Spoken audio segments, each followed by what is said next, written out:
성경은 새 노래로 하나님을 찬양하라 말씀하고 있습니다. 새 노래는 무엇입니까? 이것은 새롭게 작사, 작곡한 것만을 의미하는 것은 아닙니다.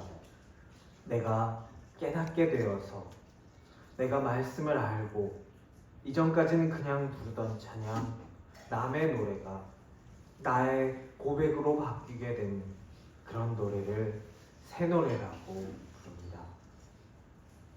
사순절이 시작되었습니다. 이번 사순절에는 이사야서에 등장하는 여호와의 종의 노래를 함께 보고자 합니다. 그저 때가 되었으니까 지키고 다들 부르는 찬양이니까 부르는 것이 아니게 되기를 소원합니다. 여호와의 종의 노래가 나를 향한 하나님의 사랑의 노래로 들리게 되기를 기도합니다. 그 길을 따라 걸어가면서 내가 부르는 나의 고백이 되는 은혜가 우리에게 임하시기를 기도합니다. 오늘 말씀은 내가 붙드는 나의 종이라고 시작됩니다. 여기서의 종은 단순히 노예를 지칭하는 것은 아닙니다. 내가 붙드는 나의 종은 하나님의 뜻을 행하는 사람입니다.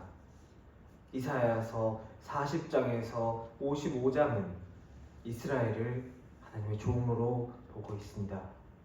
하지만 오늘 우리가 읽은 42장 말씀에서의 종은 이스라엘 민족 전체가 아니라 특정한 한 인물을 종이다 라고 부릅니다.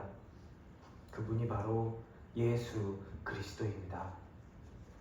마태복음 3장에서 예수님께서 세례를 받으실 때 하늘로부터 소리가 있어 이는 내 사랑하는 아들이요 오늘 말씀 1절에서처럼 내 기뻐하는 자라고 말씀하셨습니다. 이 종은 다른 종이나 다른 사자나 다른 왕과는 다른 특징을 가지고 있습니다. 이 종은 온유하고 겸손합니다.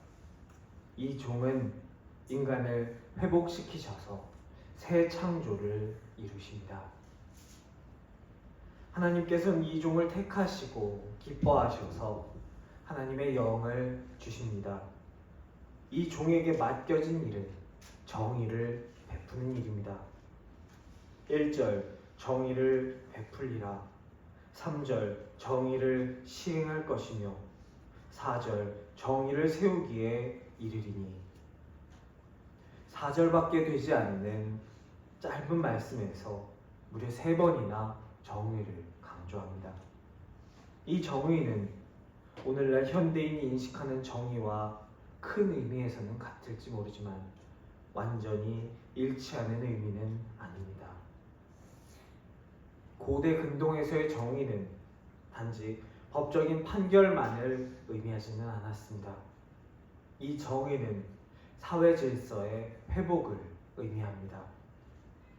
사회 질서를 회복시키는 여호와의 종은 다른 사람들과 다른 방식으로 정의를 베푸십니다.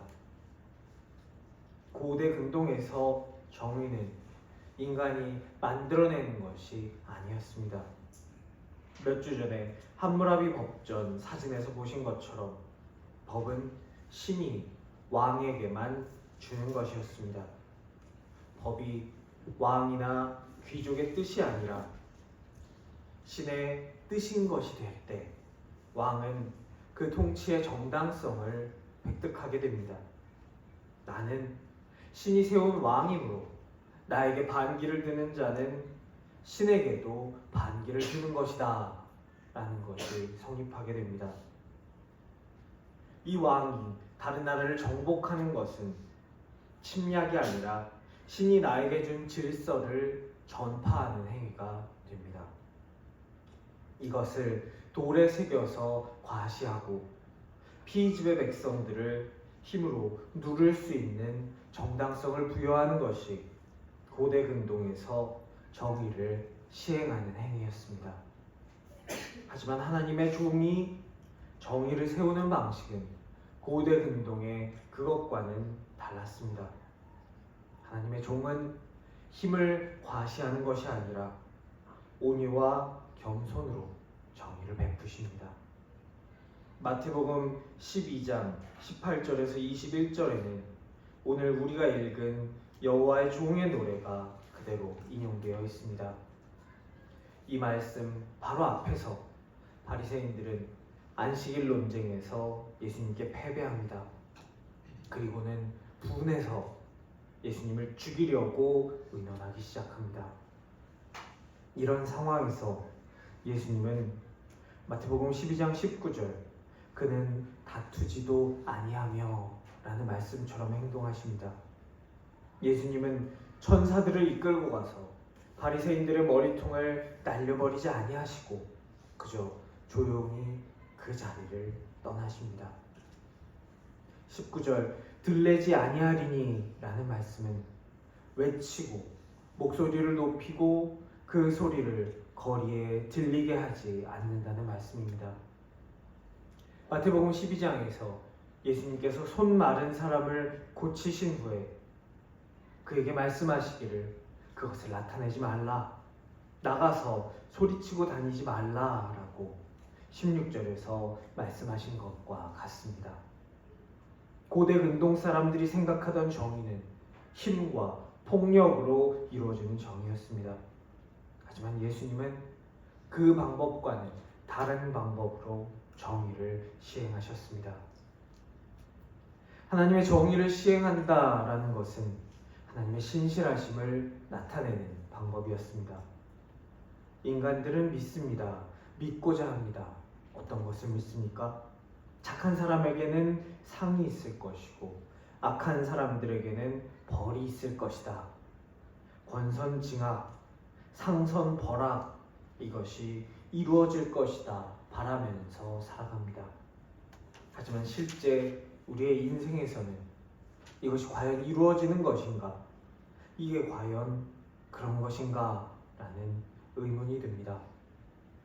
이런 의문은 오늘을 살아가는 우리뿐만이 아니라 이사야 시대를 살아가던 그 주변들의 고대 근동의 철학에서도 마찬가지였습니다. 고대 근동의 철학은 말합니다. 세상은 완벽하지 않다. 많은 모순과 삶의 부조리를 깨닫는 것이 바로 지혜다 라고 말입니다. 하지만 하나님의 종을 통해서 베풀어지는 우리 하나님의 정의 앞에서 신실하신 하나님께서는 인간의 의로움을, 인간의 믿음을 끝내 알아주시고 그를 안아주신다라는 것을 성경은 욥기를 통해서 우리에게 보여주고 있습니다. 하나님은 약속하시고 그 약속을 반드시 지키신다라는 것을 말씀하고 계십니다. 이사야 선지자가 여호와의 종의 노래를 기록할 때 이사야 선지자가 처해 있던 상황은 암울했습니다. 예루살렘은 함락되었고 그들이 자랑으로 여기던 성전은 파괴되었습니다. 백성들은 바벨론의 포로로 끌려갔습니다. 이스라엘 사람들은 생각했습니다. 우리의 신보다 저 적들의 신이 더 강한 것인가? 우리가 이렇게 될 동안 하나님은 어디에 계신가? 그들은 묻기 시작했습니다. 바로 그때 하나님은 힘으로 대표되는 그 바벨론 제국의 방식에 완전히 반대되는 방식으로 오늘 우리가 읽은 말씀 여호와의 종의 방식을 말씀하십니다. 그리고 결국 그 여호와의 종의 방식으로 세상을 구원하셨습니다.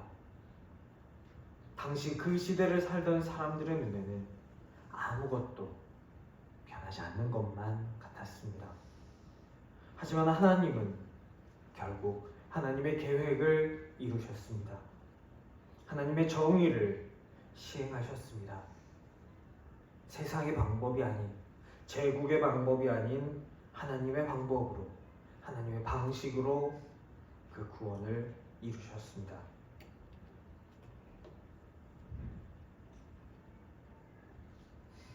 하나님의 방식에 나의 삶의 기준을 맞추면서 사는 축복이 있기를 기도합니다. 우리를 버려두지 않으시고 하나님의 정의를 베풀어 주시는 하나님의 신실하신 위로가 이사야 시대를 사는 사람들에게 임하였습니다. 예수님과 같은 시간을 살아가는 사람들에게 임했습니다. 그들에게 임했던 바로 그 위로가 오늘을 사는 우리의 위에도 임하시기를 축원합니다.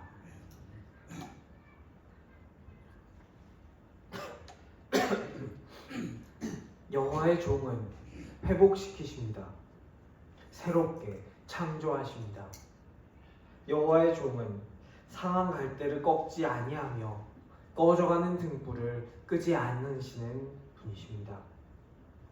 상한 갈대와 꺼져가는 등불은 우리 인간의 모습을 표현합니다. 상한 갈대는 이미 손상되었고 그 쓸모를 거의 상실한 상태입니다.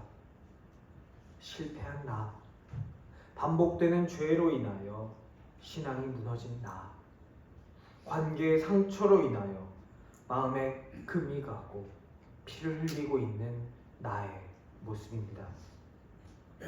이것은 단순히 약하다라는 것이 아니라 존재적으로 균열이가 있는 인간의 모습을 말합니다. 꺼져가는 등불은 기도하고 싶지만 기도조차 나오지 않는 나, 포기하고 싶지만 완전히 놓지 못하는 나의 모습을 말합니다. 세상은 상한 것은 가치가 없다고 버립니다. 성과가 없는 것은 교체합니다. 약한 것은 잘라내어 버립니다. 그러나 오늘 우리의 말씀에 등장하는 하나님의 종은 꺾지 않으십니다. 끄지 않으십니다. 기다리십니다. 그리고 보호해 주십니다. 하나님께서 종을 심판하시기 위해 보내셨다면 이런 모습으로 보내지 않으셨을 것입니다. 요한복음 3장 17절 하나님이 그 아들을 세상에 보내신 것은 세상을 심판하려 하심이 아니요 그로 말미암아 세상이 구원을 받게 하려 하심이라.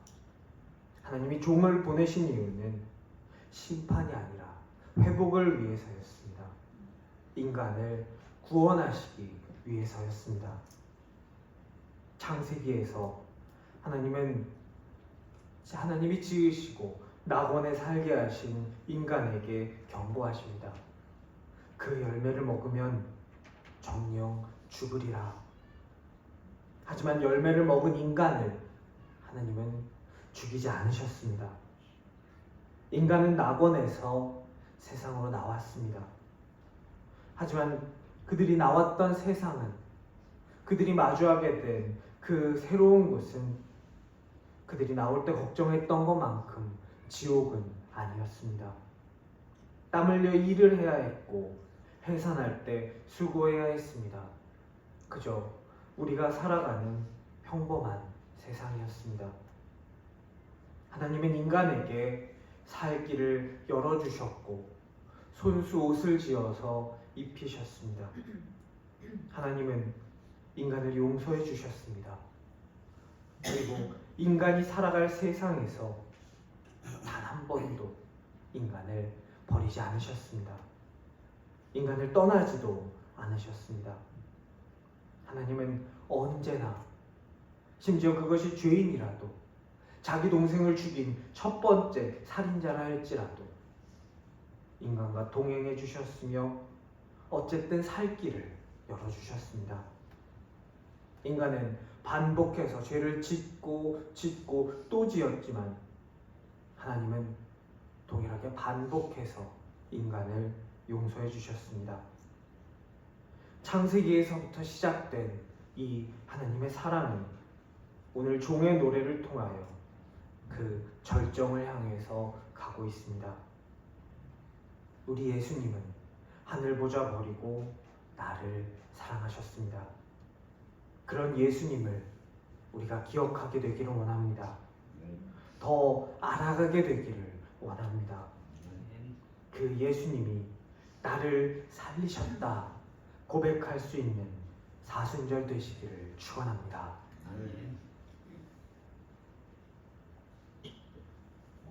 오늘 말씀 9절에서 하나님은 이렇게 말씀하십니다. 이전 것은 이미 약속을 지키셨다. 그리고 이제 새 일이 시작된다.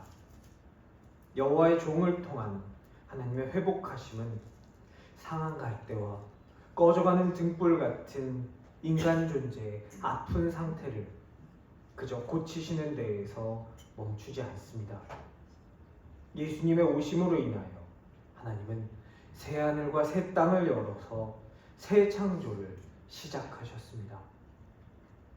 상한 인간을 지으신 원래의 모습대로 죄로 인하여 하나님과 떨어져 원래 모습을 상실한 그 상태로 치유하고 내버려 두시는 것이 아니라 하나님이 처음 지으셨던, 보시고 기뻐하셨던 그 모습대로 다시 새롭게 창조하십니다. 새 창조는 힘이나 세상의 방식, 제국의 방식으로 이루어지지 않습니다. 그것은 그리스도 안에 있는 방식으로 이루어집니다.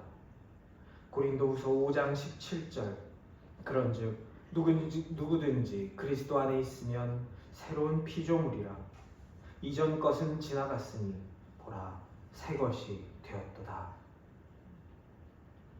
사순절입니다.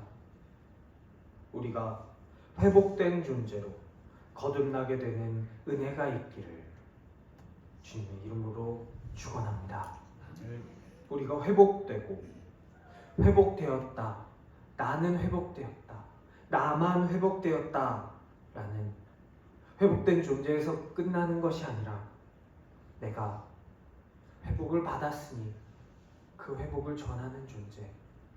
내가 회복된 것처럼 너도 회복될 수 있는 희망이 있다고 살 길을 열어주시는 분이 지금 여기 있다고 전할 수 있는 존재로 거듭나게 되기를 간절히 축원합니다.